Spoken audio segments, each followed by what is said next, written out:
Hey friends, welcome back to the channel. So, I recently turned 30 and I decided that I want to take my health a lot more seriously than I have done in the past. And I've been trying to figure out what are genuinely the scientific, evidence-based habits that I can add to my life that will help me be healthier. Now in this video, we're going to be talking about 3 specific health habits. We're going to be talking about should you be getting 10,000 steps a day. We're going to talk about how much sun exposure should you get and should you actually be going out in the sun first thing in the morning. And thirdly, we're going to talk about how much water should you actually be drinking and should you aim for 2.5 liters per day. I was kind of surprised doing the research for this video because it seems like a lot of the recommendations we get aren't really that evidence-based. Oh, and by the way, if you're new to the channel, hi, my name is Ali. I'm a doctor turned entrepreneur and YouTuber and author of the book Feel Good Productivity, which is about how to be more productive in a way that feels good. And so in this video, I'm excited to dive into some of the scientific research around these 3 fairly simple but important health habits. So let's get into it.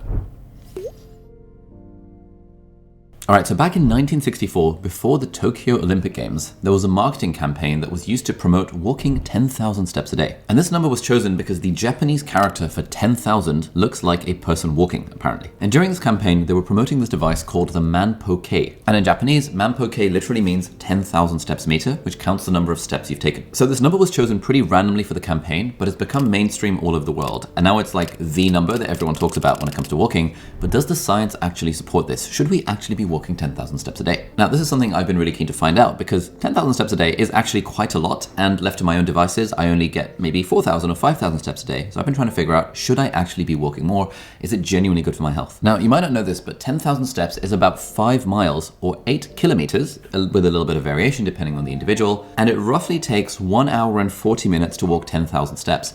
Conveniently, this roughly translates to 10 minutes per 1,000 steps. This was new to me. I had no idea until we were doing research for this video. It's like, oh, for every 1,000 steps you do, you need to walk for about 10 minutes. But 10,000 steps is 100 minutes, and so should we really be spending 100 minutes every single day just walking? To answer that question, let's look at what some of the data says. Now, meta-analyses are these big studies that take data from lots of other research papers and bring them together, which is kind of cool. And this meta-analysis from 2022 looked at 15 different studies to see how a daily step count was associated with the risk of dying from any cause. And in science, this is what we call all-cause mortality. This graph shows how your risk of death changes with the more steps you take each day. This is what it looks like for people younger than 60, and this is what it looks like for people older than 60. So if you're younger than 60 years old, which you probably are if you're watching this channel, the optimal number of steps to take is around 8,000 to 10,000. And for people older than 60, you actually lower your risk of death by about 50% by only walking about 6,000 steps per day. Now, because both of these lines are really steep at the start, this tells us that increasing our daily step count is really good if you are currently pretty inactive and you don't move around a lot. And then over 10,000 steps per day, you can start to see that the graph sort of starts to level out. But to be honest, this is probably because there's not actually enough studies that specifically look at people who actually do walk over 10,000 steps per day. So the data in this range is a little bit more unreliable, and we don't actually know quite yet if your risk of dying keeps on decreasing if you just take more and more and more steps. Now, this graph is for all-cause mortality, but interestingly, we see exactly the same pattern when it comes to your risk of cancer and dementia and heart disease. In this study, for example, researchers measured the number of steps taken per day by around 80,000 adults in the UK around the age of 61 to see how this changed their risk of getting dementia around 7 years later. And as we can see here, the total number of steps per day that showed the greatest reduction in risk of dementia was just under 10,000, this magic number again. We can see a similar sort of pattern for cancer as in this graph. And again, here you can see around 10,000 is when things start to get interesting. And we also see pretty much an identical pattern when it comes to heart disease. And again, if you zoom into the graph, you see that this 10,000 number shows up again and again. Now, if we look at all-cause mortality again, and we separate it out into people who sit for more than 10 hours a day, i.e. me, and people who sit less than 10 hours a day,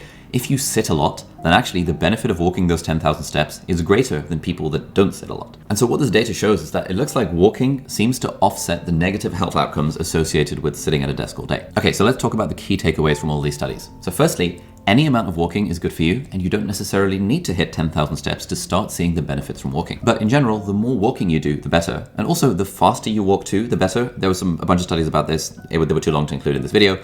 But if you walk at a brisk pace, you're more likely to get benefits than if you walk super slowly. Also, if you walk faster, it takes less time to get in your 10,000 steps. Now, a great target to aim for most people is around 6,000 to 8,000 steps per day, because beyond that, the benefits do start to diminish. And if you remember that 1,000 steps is equivalent to about 10 minutes of walking, then this goal actually seems pretty realistic for a lot of us. This would mean that if you walk, for example, 30 minutes total in your commute to get the train or the bus to work, whatever the thing is, that would be 3,000 steps. And then you only really need another half an hour walk, which you can take during a lunch break or any other time time to be hitting that target of 6,000. So what I'm personally taking away from this is that I'm going to aim to start off my day with a half an hour walk around the local park with a little coffee, and that will be my first 3,000 steps. And then I'm also going to try my best to, like, when I have to get to a restaurant that might be half an hour away, aiming to walk there for 3,000 steps rather than getting an Uber or getting the tube. Walking also has a bunch of benefits to creativity, which we're not talking about in this video, but this is why I find whenever I'm kind of feeling blocked on writing or anything I'm working on, actually just going for a walk really helps clear my mind, and it means that I'm more creative, but I also get the steps in, which is always a good thing. And as of last week, when we did the research for this video, I've decided to add in my daily walk as part of my ideal week. If you haven't yet come across my ideal week method for managing your time, there'll be a completely free template linked down in the video description, so you can check that out. It's one of the time management techniques that has most impacted my life. But of course, mental health is just as important as physical help, and one way to improve that is with therapy provided by BetterHelp, who are the paid partner of this video. BetterHelp is the world's largest therapy service, and it's 100% online. With BetterHelp, you can tap into a network of over 30,000 credentialed and experienced therapists who can help you with a wide range of issues. It's a platform that makes finding a therapist easy because it's online and it's remote, and by filling out a few questions, BetterHelp can match you to a credentialed therapist very quickly. Then you can talk to your therapist however you feel comfortable, whether it's via message or chat or phone or video call. Regardless of whether you have a clinical mental health issue like depression or anxiety, or if you're just a human who lives in this world who's going through a hard time, therapy can give you the tools to approach your life in a very different way. You can message your therapist at any time and schedule live sessions whenever it's convenient for you. And if your therapist isn't the right fit for any reason, you can switch to a new therapist at no additional charge. If any of that sounds good, then BetterHelp can connect you to a therapist who can support you all from the comfort of your own home. Head over to betterhelp.com/Ali Abdaal or enter my name Ali Abdaal during the sign-up process and enjoy a special discount on your first month. Anyway, thanks BetterHelp, and let's get back to the video. All right, now we come to health habit number 2, which is sun exposure. So we're going to talk about sun exposure in general and also sun exposure specifically in the morning. Okay, so let's start with sun exposure in general. Now, back in the day, having darker or tanned skin wasn't very desirable. And so they used lead in skin whitening makeup to try and make their skin a little bit more fair and beautiful, as they say. The Greeks and Romans did this around 900 BC to 500 AD. And from the 1500s to the start of the 1900s, this was fashionable across Europe and America as well. But then everything changed in the 20th century, where going to holiday to a hot, sunny country and then getting more tanned suddenly became fashionable. But around the same time, scientists were discovering the links between UV radiation and skin cancer. So even though people still enjoyed spending time in the sun, we became more conscious of spending too long outside because we were worried about skin cancer. We're told by doctors and dermatologists and big public health bodies to always wear sun cream, always put on your sunglasses, and always wear a big hat to avoid sun exposure. And apparently this was actually a famous campaign in Australia in the 1980s, Slip, Slop, Slap. Slip, slop, slap, slip on a shirt, slop on sunscreen and slap on a hat. And this means slip on a t-shirt, slop on some sun cream, and slap on a sun hat, apparently. So in some ways, sunlight has gotten a bad name for itself over the last 100 years because we've been really worried about skin cancer and aging of skin. But the truth is that sunlight can be both harmful and also beneficial for us, so we need to find some sort of balance. If you get too much exposure to sun and UV light, that can cause skin damage and aging and contribute to skin cancer. And if you look at this picture, this is a truck driver where, because they've been driving on one side, like half of their face has been sun exposed for a very long time and the other half hasn't. And you can literally see the difference between like what sun does to skin and what shade does to skin. And there's actually a really clear association between sun exposure and living longer. So this graph, for example, shows different age groups along the x-axis and then their all-cause mortality per 1,000 person years along the y-axis, i.e. how likely are they to die. This is what the line looks like for people who've been avoiding sun exposure. This is what the line looks like for moderate sun exposure. And this is what the line looks like for people who had the most sun exposure. Now, this doesn't seem like much, but if you zoom in on the graph, you can see that there's actually a pretty reasonable difference in all-cause mortality between these different groups. So essentially, the more sun exposure you get,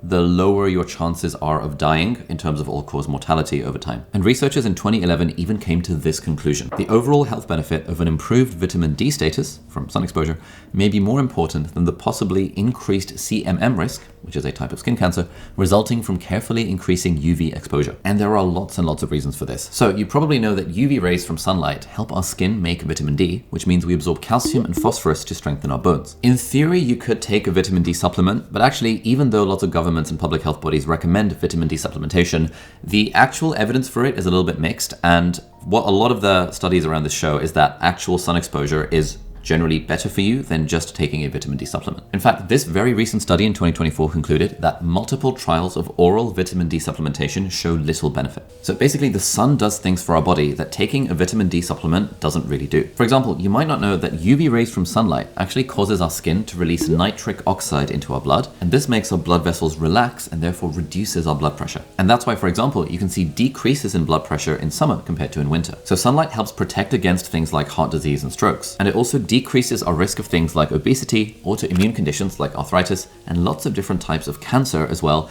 including apparently skin cancer. So what I'm personally taking away from this is that I should probably spend more time in the sun. Yes, of course, I'm still going to use my sun cream, but like sun exposure is probably not as bad as we were led to believe. But the other thing around sun exposure is that if you are a fan of Andrew Huberman, which I am, like he talks a lot about getting sun exposure first thing in the morning. Now, because we are diurnal mammals, we want to be alert and active during the day, and then we want to be sleeping, obviously, at night. And we want all the cells and organs in our body to stay in sync with this day and night cycle, which is called our circadian rhythm, or our internal clock. Now, there is a region in the brain called the suprachiasmatic nucleus in the hypothalamus, which is our master clock, and this master clock sends signals to the rest of our body about whether to feel sleepy or awake. Now, the cool thing about the circadian rhythm is that it's actually slightly longer than 24 hours, and so we need cues from our environment to keep it in sync. And that is why light is so important. So our circadian rhythm is most sensitive to sunlight first thing in the morning and also late at night, which enters through our eyes, hits the retina, and then sends signals to that master clock in our brain. So first thing in the morning, firstly, sunlight increases our cortisol levels to make us feel alert and focused. Secondly, sunlight helps our bodies make serotonin, which boosts our mood and makes us feel happier. Thirdly, sunlight in the morning helps stop our body from making melatonin, which is the hormone that makes you feel sleepy. And fourthly, getting sunlight first thing in the morning tells our brain to set an internal timer so that 12 to 14 hours later,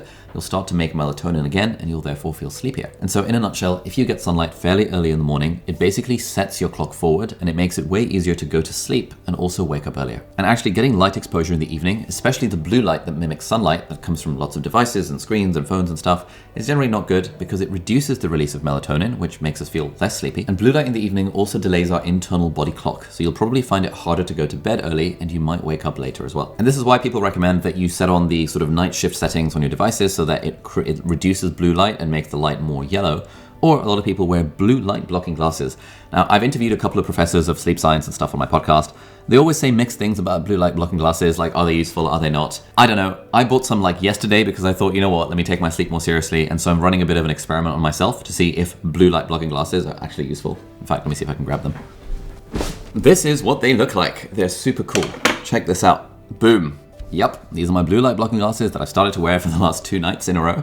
And actually, on night 1, my sleep score was 100% and it's never been that high. And yesterday it was like 78%, and it's also not usually that high, it's usually in the 60s. I'm not sure if it's the blue light blocking glasses or just the fact that I've been taking my sleep a bit more seriously, so I'm sleeping a bit better. But yeah, I mean, I thought I'd give it a go just to see what happens. Anyway, the important takeaways here are that sunlight is generally a good thing, and sunlight first thing in the morning is an even better thing. And so, as part of my thing that I'm doing to get the steps in first thing in the morning, I'm going for a walk around the local park for the first half an hour to an hour of the day. So hopefully what that means is that I'll get my blue light in from the sunlight, and hopefully that also means I get my steps in completely for free. Now, if for whatever reason you cannot go outside first thing in the morning, then one thing you can do is you can open all of your windows and try and flood your room and your retinas with natural light. And by opening the windows, you won't filter out a lot of the sun's rays. And if you're in an environment where there's literally no sunlight, then what you can do is you can turn on lots of your indoor lights so that you try and flood your retinas with some amount of light, or you can get those fancy lamps and stuff that are supposed to mimic natural sunlight. I've never tried one personally, but I've heard from a few friends that they're quite good.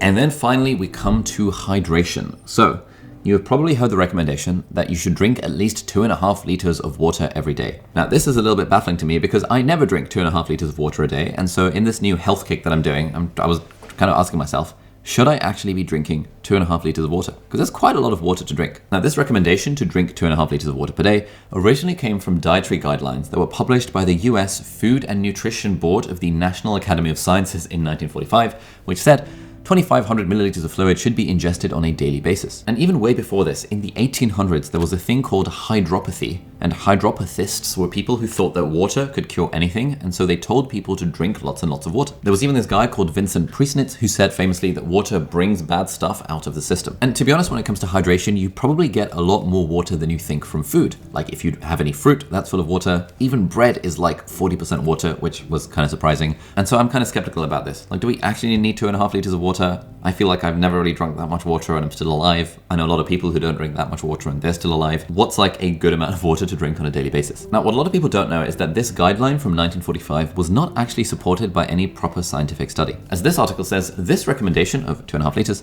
was repeated in the 1948 revision with no reference or authority cited in the calculation. Okay, so 2.5 liters is probably not a scientifically validated recommendation, but we do know that staying hydrated is not actually a bad thing. Obviously, drinking too much water all at once can be bad for you, but we do have evidence for lots of positive effects of drinking water on our health. For example, if you are dehydrated, that can alter your mood and concentration and memory and alertness, and so drinking water to the point that you are sufficiently hydrated is important for our mental performance. And obviously, if you're exercising as well, especially when you're doing endurance sports like running or cycling, we've got to stay hydrated so we can perform at our best, and so that we can regulate our body's temperature, and so that we don't get as tired as quickly. Research also shows that our kidneys function better when we're more hydrated, and so it makes sense that low water intake is a risk factor for urinary and kidney diseases. And actually, we also apparently have strong evidence that mild to moderate hypohydration, i.e. underhydration, impairs several indices of cardiovascular function. Now, broadly, from a bunch of the research we've done on this, the conclusion seems to be that yes, you should drink water, but you shouldn't necessarily feel like you have to be hitting some arbitrary threshold of 2.5 liters per day. And generally, if you follow your body's thirst cues, that will probably give you the water that you need, because the body is quite good at regulating its own water levels and telling us to drink when we feel thirsty. One thing you can do that I do find quite helpful is this urine color chart. So basically you can see how dark your wee is, and in theory, if your wee is in zones 1, 2, and 3, you're probably sufficiently hydrated. But if it is darker than zone 4 through to 8, you're probably a little insufficiently hydrated and it's worth having a little bit more water. But broadly, there's not actually that much scientific evidence to support drinking loads of water or drinking water at specific times. Obviously, if it's a hot day and you're exercising and you feel thirsty, then yeah, you should drink water. One thing to keep in mind is that you probably don't want to drink a lot of water at night because you are likely to then wake up to go for a wee at nighttime, and it's probably better for you to get a full night's sleep without it being interrupted by having to urinate than it is for you to just drink loads of water at nighttime. But broadly, the advice here seems to be to just follow your own body's natural cues. Now, if you enjoyed this video, you're probably going to want to dive into a little bit more about sleep. And so you can check out this video over here, which is my evidence-based sleep routine that talks about all of the actionable evidence-based recommendations for how you can get better sleep, because sleep is the single best performance-enhancing drug. So check out that video over there. Thank you so much for watching, and I'll see you in the next video. Bye-bye.